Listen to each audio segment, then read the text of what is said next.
Welcome back to the Lady K podcast. I'm Katy McKinney, the founder and head of school for Lafayette Academy, a classical school. Today, we are talking about the start of the school and a little bit about the framework of classical education.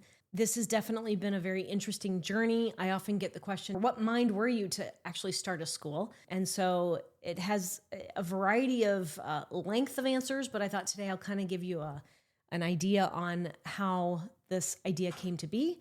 And in retrospect, you get ideas to do things and you never know where they're going to lead. But this one has definitely been quite an amazing journey. And I would recommend it. It's not for the faint of heart, but the joys and the rewards have been incredible.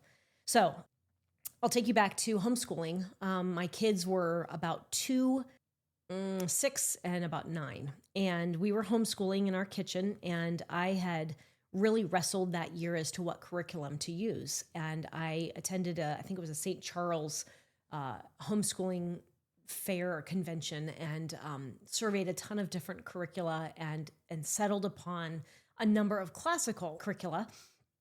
And didn't really know exactly what classical was, but I knew it resonated with what I was looking for my children.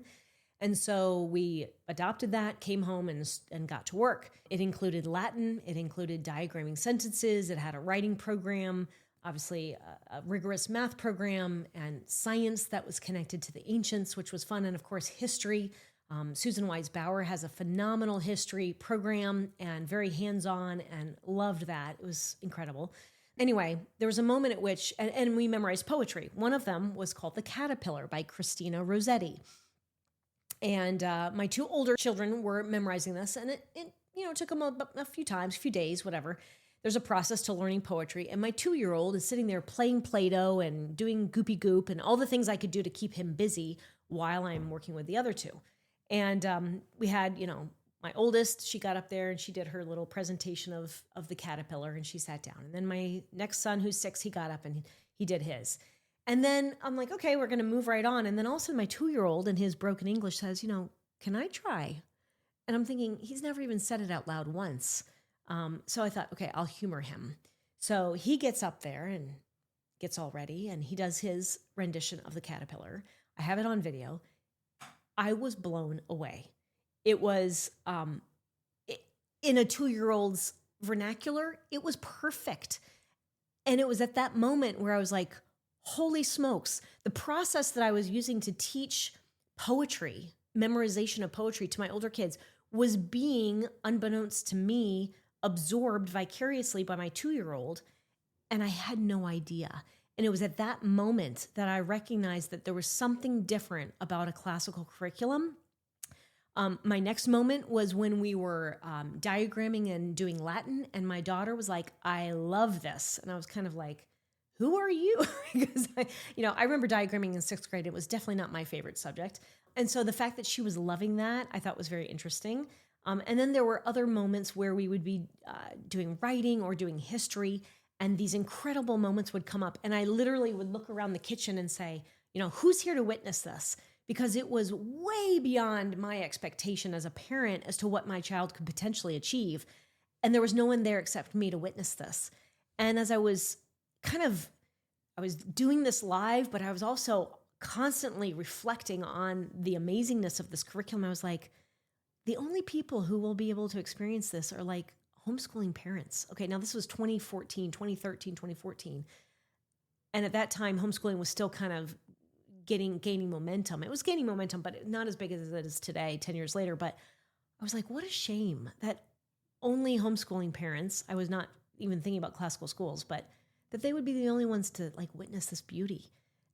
And I was like, wow, I wonder if there'd be a chance that I could ever start a school where other kids could have this same joy and parents could have this same joy too. And that was the first little seed of the idea of starting a school, that at least a classical school, that had come to my thought in a very tangible way. My husband tells me that I used to say, I'll start a school when I was in my early 20s. I don't remember that, but he vouches that I said that. So anyway, this is when the seed, though, really started to take shape. Okay, fast forward. I was working at a school, and I was coming to the conclusion that the philosophy of this private school was not in line with where I was personally, nor was it in line with my family's goals. And I was like, man, I don't think I can continue here. And I remember being in church. I remember it was collection time, not during the sermon, but it was during the collection. Not that that even matters, but whatever. And I remember just praying and reaching out and saying, Father, I want two things. Probably not the best way to start a prayer is telling God what you want. But I started off, I said, I want two things. I want excellence in academics and excellence in character. And right away, the answer came to me, Hillsdale College. And I argued with a thought. And I said, no, they're just a college. And the voice came back and said, no, check the internet. What I love about messages that come from above is that they come to you exactly in the form as to how you need to hear it. And for me, that's what I needed to hear was go check the internet. Anyway, go home. I couldn't wait to go home. We actually had to go to lunch with another family, which was great, but I was chomping at the bit to get home. Checked the internet, and I guess I didn't have an iPhone now that I think about it. I don't think I had an iPhone yet. Anyway, checked the internet, and sure enough, Hillsdale had just started what's called the Barney Charter School Initiative back in like 2010, 2012. Again, this was 2014. And I was like, what? This is a K through 12 classical education. And I looked and I saw they had 6 schools. And I thought, oh my gosh, where's the closest one to me? It was Bentonville, Arkansas, about six hours away from me. Well, I could not wait for Monday to come. And I remember sitting at that moment, sitting in front of the computer going, this is it. This is what I'm going to do. And called the office, it's called the K-12 office at Hillsdale College. And my first question was, is this for real?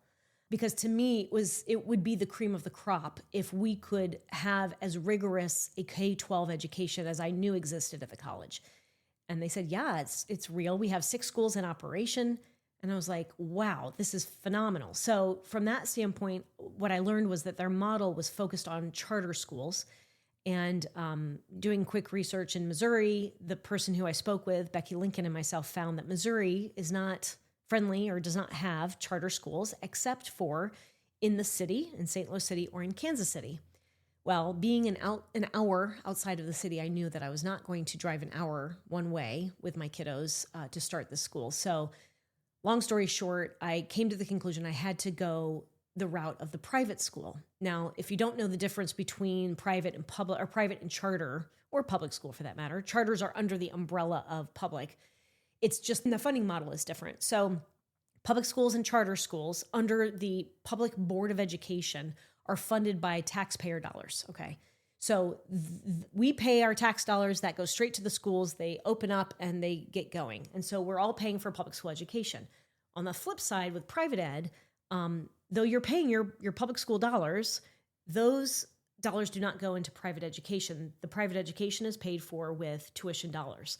And if necessary, donations from donors to meet the expectations or the expenses of that school. So if I start as a private school, I had to have parents pay tuition. And it became clear that we would need donors to help us, help subsidize that education. So after a few months search and trying to figure out if we could start a charter school, endeavor here in Missouri, realized that fight was not going to happen on my timetable. I had 3 kids in tow and I needed them in school ASAP. So I decided we're going to just pursue the private model. All that to say, then you have to assemble a board because it's a nonprofit. You have to have a legal entity of a nonprofit has to have a board of at least 3 people in Missouri. So I had to go on the hunt and form a board. I had to have curricula. So I licensed that from Hillsdale. I asked them, would you help me? And they said, we'll do as much as we can. Katy, you are outside of our box of our model, but we'll do the best we can. So I, needless to say, was a pest at their front door, asking all the time for resources and whatever else they could give me. And they were gracious, beyond gracious, to help me along the way. We opened our doors. We actually did not have a building even 3 weeks before we were supposed to open. It was a little cause for concern, but through prayer and through a lot of hard work, we found a little warehouse that had no windows and no doors. It was a defunct Jump for Fun. And so it was like this, I think it was 2,200 square feet with a carpet with bright stars all over it, very distracting carpet, and a little bathroom. And so we jumped in there and we put up little partitions for our walls. And I taught 3rd through 7th grade, and my other partner teacher taught kindergarten. And then we had another teacher teach 1st grade. And then we had sort of adjuncts. We had a math teacher, an art teacher, and we all just sort of jumped in and did it. And the kids cleaned the school every Friday. We broke early for 30 minutes. And part of me still wishes we did this, but we broke 30 minutes early, and we all had tasks or duties. We had the kids cleaning the toilets, mopping the floors, taking out the trash, wiping down the desks, doing the whiteboards, like vacuuming. They did everything. And it was good. It was good for them. It was good for us. So anyway, we slowly grew. We started with 9 kids, and my kids made up 30% of the school at the time. And then slowly over time, we've just grown up to now we're over 125, 127 kids and going strong. So lots of little stories in between all of that. But I want to share now the framework of classical education. This is one that is from the ancients. It's been around 2,500 years. And around 1920, 1930, during Woodrow Wilson's administration, we started to take a little detour away from classical education. So I'll just interrupt myself and explain that the Pilgrims, the founders, a lot of change makers, if you will, were all classically educated up to the 1900s in our country. And so our country was founded on the Western tradition, and that's classical education. So around the 1920s is when we started to take a little turn away from that. And specifically, for example, like in reading, instead of making it phonics-based, it became what we call whole language, which in a very snippet form or explanation is, say, for example, taking the word the. Instead of understanding that the TH together makes one sound, which is th or th, we would just tell our kids, which I embarrassingly used to do when I first taught 1st grade, you have 2 tall letters, and then you have an E, which is a short letter, and that's how you spell the word the.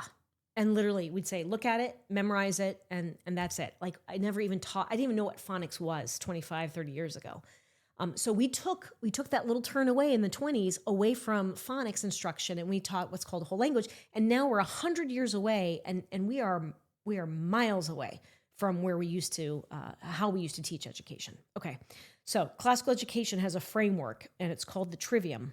And I'm going to show you now what that is. All right, so we're going to now explain the framework. And this is, I will say, this is just a very, it's a basic explanation of classical education. It's hard to put classical education in a soundbite, very hard. But this, I think, for those of us who didn't know what classical was or have never learned what classical is, this is very helpful. So classical education is based on what we call the Trivium. And the Trivium is a Latin word, tri meaning 3, and vium meaning roads. And it's the 3 roads in which a human being best learns. Like I said, this has been around for 2,500 years, and it really capitalizes on the developmental process of the brain, allowing the student to maximize what they have to gain or give in that time frame so that we can really supercharge the growth of that individual. So the first road here is kindergarten through 6th grade, and we call this the grammar stage. And the grammar stage is where the student is learning to soak up everything around them. They're learning the English language. They're learning their math facts. They're learning geography. They're learning times tables. They're learning, all of this poetry, memorizing poetry and prose. It's very easy for their brain to accumulate this knowledge at this age because that's what their brain was made to do at this point. It's really 0 to 12 years old. So we maximize that, and we introduce our students to the best of the best principles in how to speak, read, and write the English language. Again, math facts and all of that. Then when we get to 7th and 8th grade, they have enough information to be dangerous. And we call this the logic stage because now they have enough information and they start to argue with us. Some of your kids might argue way before the logic stage, but whatever. It's a time where it really comes into full plain view. And they often do it, though, without logic. And I use the example that a lot of kids will be like, well, my friend has a phone, so I should have a phone. And that's their argument. It's not a great argument. So we say, okay, we're going to invite you here to argue with us, but we're going to teach you how to do it from a very sound basis. I remember my brother, when his daughter was with us in middle school, she's now in college, but when she was with us, she was going through our formal logic course, and he was like, okay, you know what, time out. She's getting very good at arguing, and we need to pause on this. But it's very effective.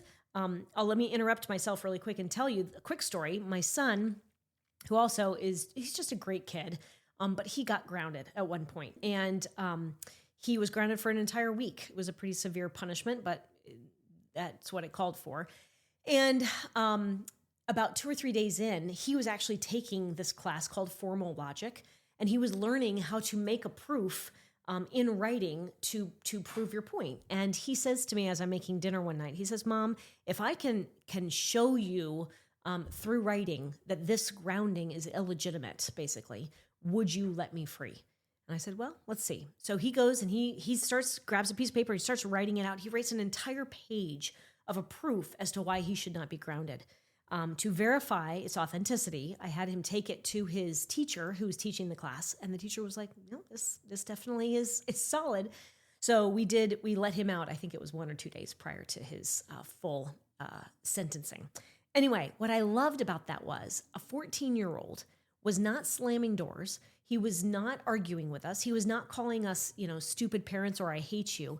He was actually, through logical reasoning, arguing his point of view. And it was an amazing teaching moment for him. I think it illustrated to him the power of what he was learning. And it was also, as a parent, it was like, yay, it's working.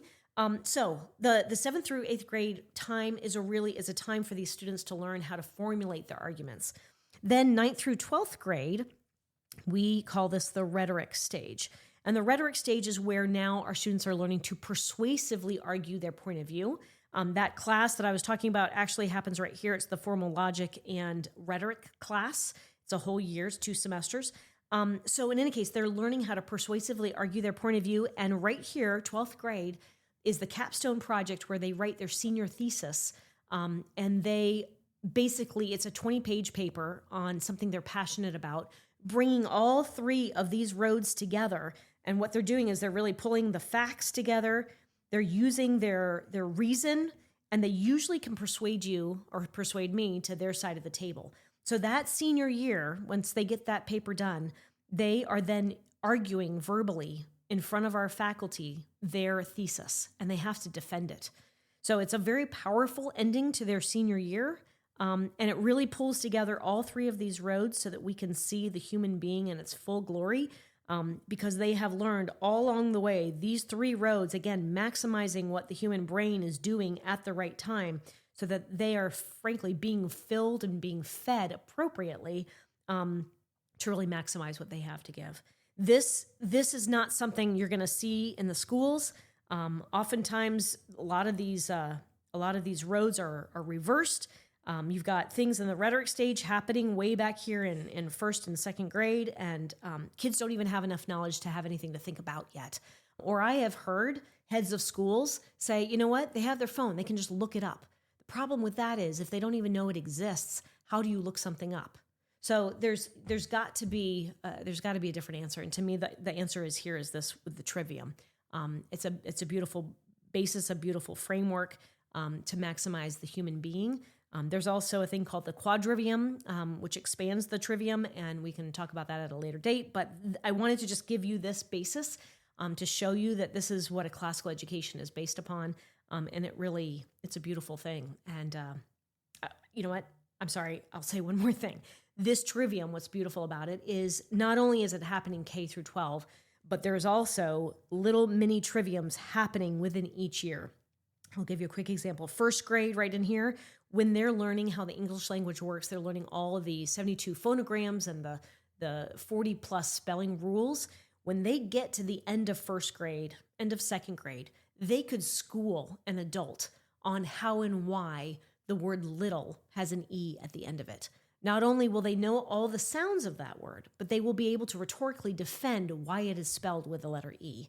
That is the power of the Trivium. And it's happening on these very little mini bases as well as on a whole.